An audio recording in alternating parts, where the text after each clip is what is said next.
My name is Thom Diggins. I operate Monterey walking tours. My father was an Army officer, and we came to Fort Ord in January 1956, 55 years ago when I was 6 years old. I've been a student and observer and participant in Monterey history ever since. When we look at the city of Monterey in the year 2011, in my opinion, the city has never looked more beautiful. And that's a result of decades of hard work by the city of Monterey and by the state park system. Today, we're a world-class destination. Millions of visitors come from around the world for golf, for jazz, for blues, for art, for cars, for races, for the aquarium, and for our natural beauty. The story of how we got to this point is really a combination of many stories. It's the story of imperialism and conquest and adventure. It's the story of the military. It's the story of hardworking fishermen and cannery workers and hotel and restaurant workers. It's the story of the melting pot of Monterey, the indigenous population, the Spanish, the Chinese and Japanese, the Portuguese, the Sicilians, and other Europeans that came here. It's a boom and bust story, and it's a story of recovery. We, at one point, totally exploited our natural resources, and now here we are today protecting and researching our natural beauty and protecting our natural resources. Instead of killing them, we are now out on boats watching whales and marine mammals. When Europeans came to Monterey, many of them were Brits or Scots. What they tended to do was marry into the local population, convert to Catholicism, and become citizens of Mexico. Thomas Larkin didn't do that. He was an American. He had met a woman on the boat coming over who was meeting her husband in Hawaii. Later he learned that her husband had passed away, and he went to Hawaii and asked her to marry him, which she did. So Larkin was different in that he was an American, he stayed an American, and he married an American, and later became a very successful merchant in Monterey and was also a government official. He was the American consul here in Monterey, one step below an ambassador. Larkin did a lot of things, not the least of which was to invent Monterey colonial architecture. If you look at the pictures of the adobes in the 1830s and 40s, they had straight up and down sides. Larkin invented the cantilevered balcony and the overhanging roof, which we see in buildings all over Monterey today. But to me, he was an important character because he interfaced with one of my heroes, John C. Fremont. John C. Fremont was the son-in-law of Thomas Hart Benton, a very powerful senator, who wangled a gig for John C. Fremont to go out and explore the West. Fremont did that, and in fact, never lost a man in his 3 expeditions, named many of the places that we have in the United States today, including the Golden Gate. The thing that I admire very much about him is that he measured mountains all across the West using a barometer, and even today with GPS, we're within inches or feet of the measurement that he made of those mountains. In 1846, Fremont comes to California again. Imagine if today we sent a company of recon Marines with all of their Humvees and their weapons to Libya, for example, and just had them drive around, do some sightseeing. Don't mind us. We're just here to take pictures and map the area. That's very much what Fremont was doing here in 1846. An armed group of men riding around in a foreign land. Don't mind me, we're just keeping an eye on things. History still hasn't determined if Fremont had secret orders from the president or perhaps from his father-in-law, the senator, but people weren't quite sure what Fremont was doing here. He spied on General Castro in San Juan Bautista. He was all up and down the state, and very conveniently happened to be in Sonoma when we had the Baer flag revolt, when they took the sheet and painted the bear on it and declared independence from Mexico and called ourselves a republic. And Fremont was quick to provide his military assistance to that group. The men of the Baer flag revolt kidnapped Governor Vallejo and kept him hostage. Well, in response, the Mexicans here kidnapped Thomas Larkin and kept him hostage, And in fact, there were a few skirmishes here in the area, including the Battle of Natividad over in the Salinas Valley, where Larkin was actually a participant in that battle, sort of behind the battle lines, again held hostage. Finally, when Sloat comes to California and raises the flag, Sloat at that time was a pretty old man, and he decided he wanted to retire. So he leaves Monterey, and he says to John C. Fremont, "I am making you the military governor of California." Shortly thereafter, William Kearny marches into California from Arizona with a contingent of troops. They fight a few battles in Southern California, and Kearny calls Captain Fremont to him and says, "I am relieving you of command as military governor of California." And John C. Fremont says, "No, Commodore Sloat made me the military governor. He is a commodore, and you are merely a general. He outranks you, and so I am not going to follow your order." And a period of time ensued where Fremont rode horses back and forth from here to Los Angeles with his meetings with General Kearny, until finally Kearny relieves him of command and says, "Go back to Washington, I'm going to court-martial you." And Fremont does so. Before he leaves a sum of money with Thomas Larkin. And he says, "You know, Tom, I really like that piece of property up there by Mission San Jose, where Fremont is today, and I'd like you to buy some land for me." Larkin doesn't do that, and instead he buys some land for Fremont up in Mariposa. And I'm not sure if Larkin did that because he was mad at Fremont for the inconvenience that he had of being kidnapped, but it turned out pretty well for Fremont for a while, because it turned out he became a millionaire from the gold that was found on that property. Later on, he lost it because of all the claims against him and all the time and money it took him to fight those claims. Fremont was quite a loose cannon. He became the governor, the military governor of Missouri. Abraham Lincoln made him the military governor of Missouri in 1860, and Fremont promptly freed the slaves. Abraham Lincoln was a little bit concerned about that because he didn't write the Emancipation Proclamation for another 3 years. But that's the way Fremont was.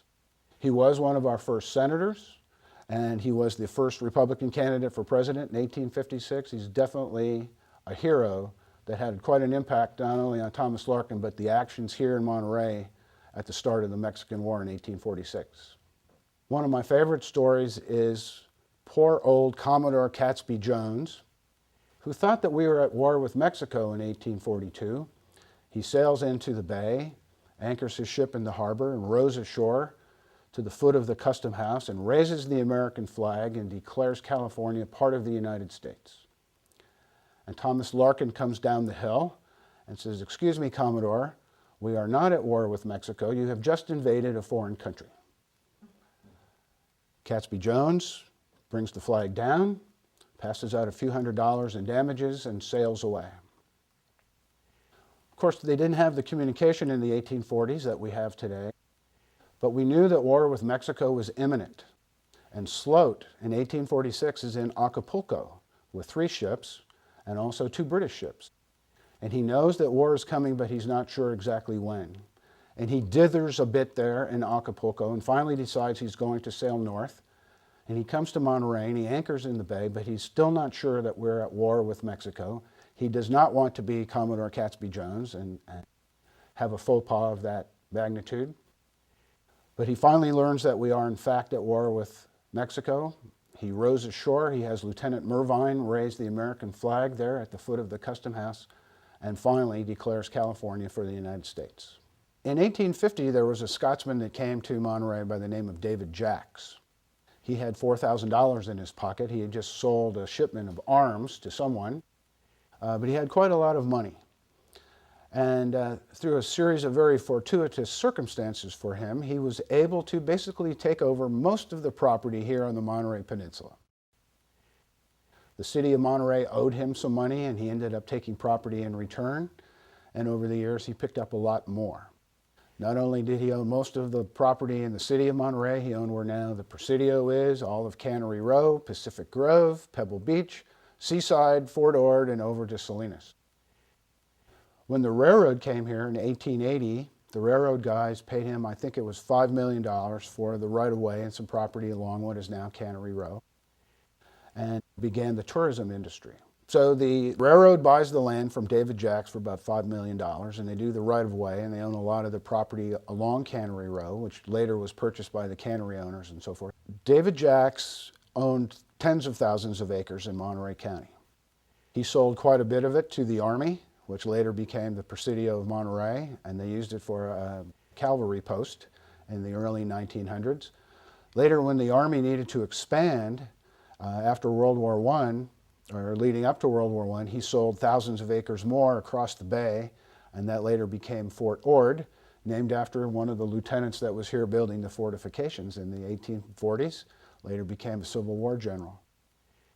Jacks wasn't necessarily the meanest man in Monterey. He did give quite a bit of land to the Methodists over in Pacific Grove, but for the most part was very happy to make money in real estate. In the year 1900, Monterey is a sleepy little village, has about 1,500 people in the city of Monterey, approximately the same amount of people in Pacific Grove, and in between a village of Chinese fishermen of about 500 people. So the entire peninsula only has about 3,500 people. A fellow by the name of Frank Booth, who had operated a salmon cannery up in the San Francisco area, comes to Monterey to can salmon, but really fails in that effort for a couple of reasons. One, the canning industry itself is kind of slow and creaky, and he could not really come up with a steady supply of fish. He comes back a couple of years later, though, and he brings with him a Norwegian by the name of Hovden, who's a great mechanic and really speeds up the process of the whole canning industry. Instead of having to hand solder each can, they've got it down to a science now. And he also brings with him a Sicilian fisherman named Ferrante, who introduced the Lampara net. The sardines used to be caught by very small sailing boats on a gill net, which would catch the fish by the gills, and then they'd have to pick all the fish off of that net. It was very tedious. So Ferrante introduces the Lampara net, meaning lightning. They can throw that net out there very quickly and catch a lot of fish, and begin increasing the size of the boats and adding bigger and stronger motors to them. And finally, in the 30s, they introduced the purse seiner.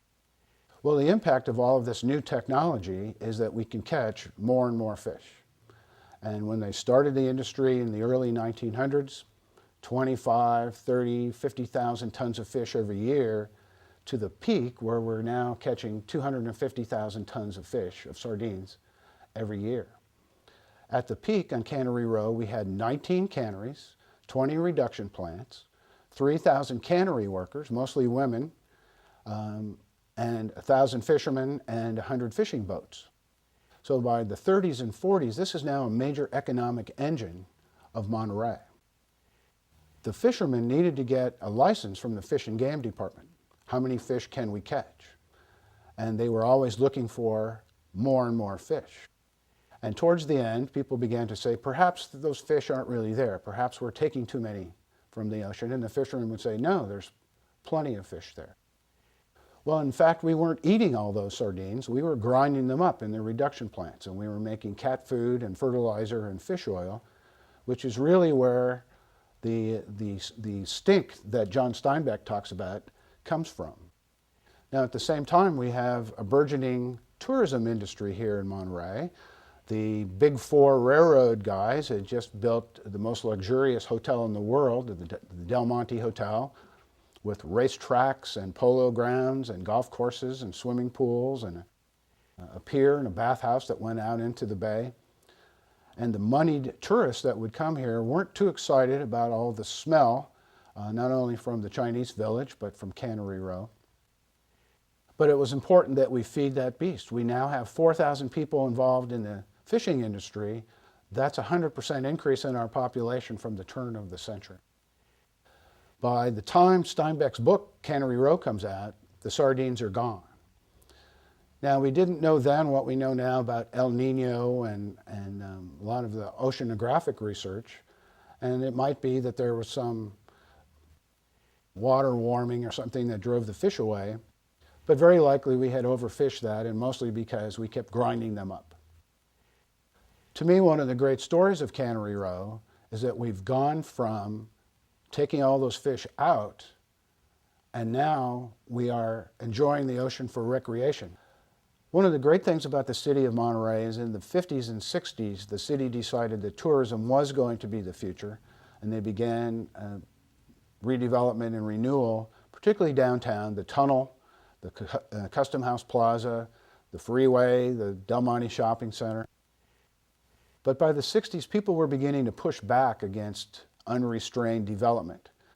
I remember when I was in high school that Humble Oil wanted to build a refinery in Moss Landing, and that was finally turned down thanks to the voice of the people. And so after the decline of the canneries, there was a fellow by the name of Ben Swig who came to Monterey. Ben Swig was much like the Donald Trump of his day. He had buildings in Manhattan, he had buildings in San Francisco, he owned the Fairmont Hotel.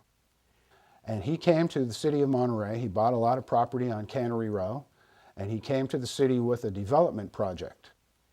And the people pushed back, and the development was denied.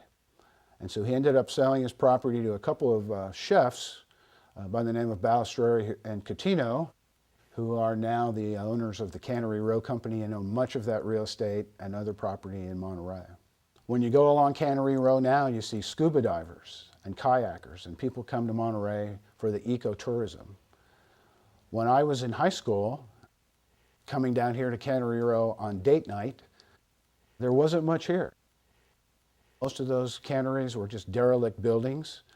Through the 50s and 60s and 70s and 80s, there were a series of mysterious fires that would destroy those. Cannery Row has done a complete about-face. Now we have, instead of hundreds of thousands of tons of fish, we now have millions of visitors coming down to visit the Monterey Bay Aquarium. It's a boom and bust story and a story of recovery. For decades here in Monterey County and in the city of Monterey, our economy was a three-legged stool. We had agriculture, we had tourism, and we had the military. And in 1994, when Fort Ord closed, we lost 10% of our population, and it was a major impact to many of the small businesses, particularly in Seaside and Marina, but also in Monterey. Monterey as the city really has come back from that through tourism. We have more tourists coming to Monterey today than we ever did. But we've also gone to what you can really look to as a green source of income, because education is very important here. CSUMB, the Defense Language Institute, Monterey Institute of International Studies. We have people from dozens of countries that come here to teach and learn their foreign language. Because of the ocean, and not really just because of the aquarium, you could look at the Hopkins Marine Station, and as you go around the bay, the Moss Landing Marine Lab and the Long Marine Lab in Santa Cruz, UC California, and now Monterey Bay Research. We have oceanography, we have much more research. We're bringing in highly educated, highly trained, well-paid people that are contributing to our economy in Monterey without having to build factories or canneries or things that are maybe not quite as attractive as we would like them to be in the city of Monterey. History in the present is called life. Cabrillo and De Anza and Serra, Thomas Larkin and John C. Fremont and Commodore Sloat, they knew that they were making history in Monterey. Did Booth and Hovden and Ferrante know that they were making history? Monterey survived and recovered from the closure of the canneries and the collapse of the fishing industry. The closure of Fort Ord was a big hit to our economy here. And yet, tourism has never been bigger, thanks in great part to the Monterey Bay Aquarium. Now, we're talking about protecting and preserving our natural beauty, our resources, and our environment, but also allowing people to come and enjoy that natural environment. Today, Monterey is about education. We have CSUMB, and we have the language schools. We have ocean and research. We have the aquarium now with their ROVs exploring the Monterey Canyon. We have the Hopkins Marine Station, and we have NOAA. We have physics and aeronautics and space at the Naval Postgraduate School. And Monterey is about wine. The actions that we take today in the 21st century are going to affect the quality of life in Monterey for decades to come and into the next century. What will tour guides of walking tours say about us in 2111 or 2151. Whatever it is, it's going to be another chapter in the interesting history of the city of Monterey.